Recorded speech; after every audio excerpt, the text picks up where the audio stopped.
5-1 pour le Barça. Classico, tant attendu par le monde entier qui regarde, et tant mieux, j'ai envie de dire tant mieux, parce qu'il fallait arrêter là, ça y est. Fallait arrêter. Fallait un chaos, tu vois. Le début de saison jusqu'à maintenant, le Real, ils étaient dans un combat de boxe. Ils se prenaient des pêches à gauche et à droite, mais ils se relevaient tout le temps. T'as envie de leur dire, restez par terre les gars, vous êtes fatigants, vous êtes humiliants, vous faites honte. Là, c'est le chaos technique. Le match, il commence déjà. Tu regardes la tronche du coach, il est comme ça. Il est déprimé, le mec. Déprimé avant de commencer. Viré avant d'être viré. Tu peux pas jouer dans de telles conditions. Alors, première mi-temps, qu'est-ce qu'on a vu de la première mi-temps? Un Real affreux. C'était quoi cette tactique? De balancer sur Benzema et sur Gareth Bale en espérant que l'un des deux fasse le contrôle parfait, qu'il relance parfaitement sur l'autre et que tu puisses... Mais ça, c'est une tactique à faire quand il n'y a pas d'adversaire, en fait. Mais il y a le Barça à côté. Et cette tactique n'a aucun sens. C'est quand tu mènes au score que tu veux pas te manger de but. Mais non, le Real, tu sentais que en première mi-temps, les joueurs du Real, ils étaient limite, ils se sentaient humiliés. C'est comme si tu avais le potentiel d'eux, mais on te dit non. C'est comme si tu avais une arme incroyable, mais qu'on te disait tu peux pas l'utiliser. T'as des joueurs techniques, tu leur dis ne jouez pas technique. T'as des joueurs lents, on va leur dire faut prendre la profondeur. Tu vois, ça n'avait aucun sens. Donc le Real, ils se sont fait manger la première mi-temps. Et moi, je me suis dit qu'en deuxième, ça allait être pire que la première. Et dans le score, ça a été pire. Mais en deuxième mi-temps, j'ai vu un nouveau visage. J'ai vu une équipe qui jouait au ballon, qui pressait haut, qui avait un peu plus de confiance. Elle s'est redonnée elle-même confiance, en fait. Tactiquement, c'était mieux. Ça y est, c'était fini de balancer pour rien. Sauf que les copains, vous avez perdu une mi-temps. Vous avez perdu 45 minutes. Vous avez perdu 2 buts d'avance. Les autres en ont mis 2. Donc, perdre une mi-temps contre le Barça, c'est pas perdre une mi-temps contre le Real, parce que le Real, on l'avait vu l'année d'avant, quand le Real domine la première mi-temps, mais qu'il y a des ratés de malade, mais tu te dis, waouh, le Real est trop devant. Barça, en deuxième mi-temps, il se rattrape. Mais le Real ne profite jamais des erreurs qu'il y a en face. Donc, certes, il y a eu un poteau de Modric, il y a eu ceci, cela. Moi, faut arrêter. Ça aurait pu, ça n'a pas eu lieu. Point. Qu'on vienne même pas me dire ouais mais si, mais il n'y a pas de si. Si Suarez il met son aile de pigeon, il y a 31 aussi alors. Non, c'est tout. Le Real là n'est plus à la hauteur, il y a une classe de différence. Le Barça est totalement supérieur. Quand je regardais le Barça, je voyais une équipe qui avait des projets. Une équipe qui visait les trophées, tout ce qu'elle va jouer, elle va viser la victoire. Quand je voyais le Real, je voyais une équipe qui attendait la fin. Ah, pour défendre Lopetegui dans les médias, on est derrière lui jusqu'à la mort.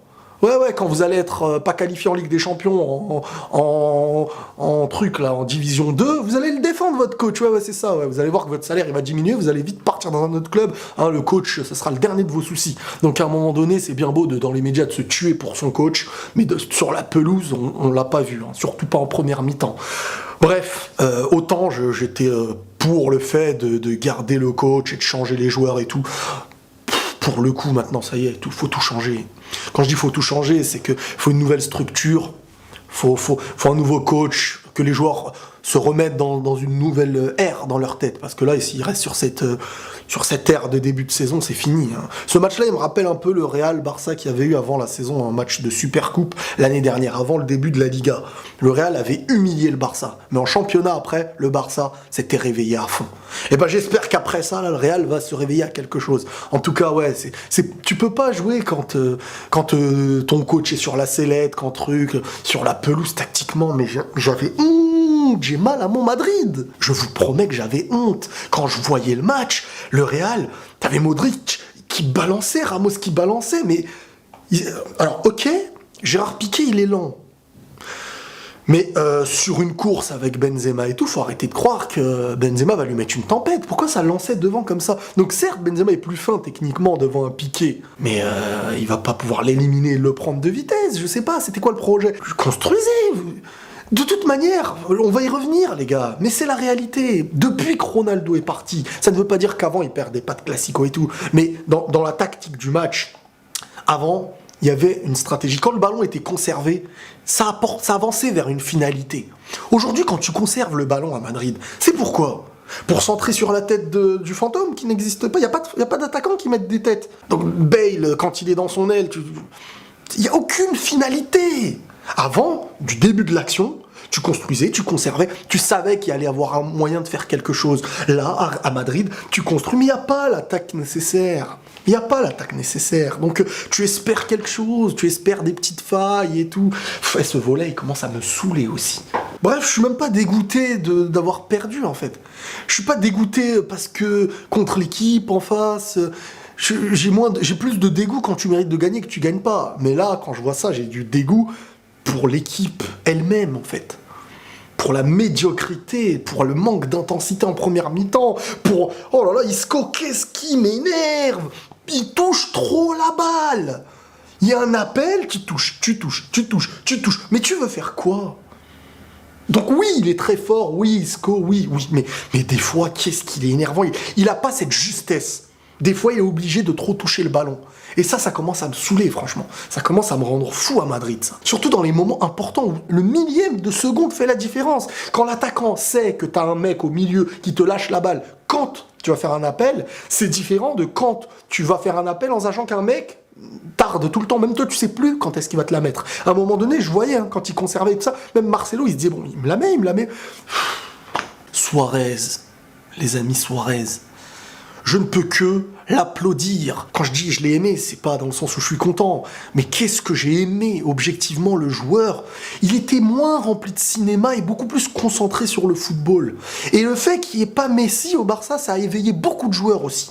Au milieu, c'était vraiment une équipe qui se concentrait pas sur un seul joueur. Et Suarez, tu vois le potentiel du joueur dans ce genre de match-là, où au milieu, il fait les choix intelligents, en attaque, il fait les choix intelligents. Quand tu l'as au marquage, il est dangereux, il finit tout le temps, très rare qu'il rate. Il est très très fort, c'est le meilleur numéro 9 actuellement pour moi au monde, et il n'y a aucune honte à le dire, même je l'applaudis. Quand il est comme ça, magnifique. Suarez, magnifique. Alba, première mi-temps, il a explosé le Real Madrid à lui tout seul. Dans son aile, il faisait des appels, c'était l'autoroute, c'était l'autoroute, mais il n'y avait que lui. Non, là, il n'y a pas à dire, hein. Le Barça, c'est une classe au-dessus du Real, actuellement en tout cas. Moi, je comprends pas comment tu passes d'un champion de Ligue des Champions qui n'a peur presque d'aucune équipe quand il joue à son meilleur niveau, hein, parce que je sais qu'en Liga, le Real, l'année dernière, c'était en retard, à une équipe qui n'a plus de projet, on dirait. Les joueurs sont conscients de cette crise. Hein. Ils savent, et ça va jamais être le même Real que lorsqu'ils sont dans une phase où tout va bien. Quand tout va mal, tout va mal. Donc là, il va falloir vite rechanger le coach, parce que cette histoire-là, si toujours de on le garde pas, on le garde pas, s'il gagne, on le... Non, mais bon, bref, c'était prévu, fallait juste le sortir après les gros matchs qui arrivaient pour pas créer une grosse crise, mais bon, pour les joueurs, j'ai l'impression que c'est la même chose. Les attitudes, il y a plein de choses qu'il y a à revoir, et franchement, c'est totalement mérité pour le Barça. Je vais pas venir dire, oh non, mais si Real marquait, non. Non, stop. Bref, bon, là, il va falloir s'attendre à une petite période où le Barça va être très chaud, et donc, il y aura des nouveaux supporters, ou bien des anciens supporters du Barça qui, entre-temps, ne les supportaient plus, mais qui vont revenir quand ils seront au sommet. On connaît les bails. Bref, ça, c'est pas le débat. Mais pour en revenir à ce match, qu'est-ce que vous voulez que je vous dise? Le Real, là, n'a rien... Il n'y a aucun truc à en tirer. À part qu'il faut restructurer beaucoup de choses. Mais de ce début de saison-là, il n'y a rien à en tirer. Et ça, je l'avais dit au début de saison, quand le Real faisait 2-3 victoires.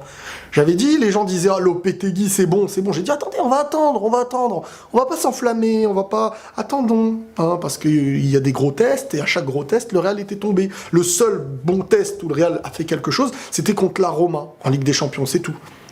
Maintenant, là, ce Real Madrid-là, sincèrement, il faut qu'ils l'envisagent. Alors là, le seul projet qu'il leur faut cette année, pour moi, à part si en hiver il se passe quelque chose et que le Real change totalement, mais là, sur cette lancée, le seul objectif devrait être de se qualifier pour la Ligue des Champions l'année prochaine. Et de sortir en 8e. Là, c'est mieux de sortir en 8e. Si les 8e avaient lieu dans les matchs avant le mercato hivernal, je pense que Real sort obligatoirement en 8e. Là, c'est même peu importe l'équipe que tu leur mets en face. En Ligue des Champions, la Real, il va falloir vite restructurer ça, et la pause hivernale, là, elle va servir à beaucoup de choses. Alors, ça va être un début de saison, j'ai envie de dire, à la reprise en janvier. Donc voilà, c'est fin du game, humiliation dans le Classico. Et voilà, c'est un nouveau Classico historique, parce que quand c'est historique, c'est toujours le Real qui se mange les gros scores. Hein, faut dire les choses comme elles sont. C'est quand la dernière fois que Real a mis une vraie tollée au Barça, en Liga, dans un Classico. Je parle pas de la Super Coupe et tout. C'est mort. Fin. Allez, prenez tous soin de vous les amis, et la paix sur vous.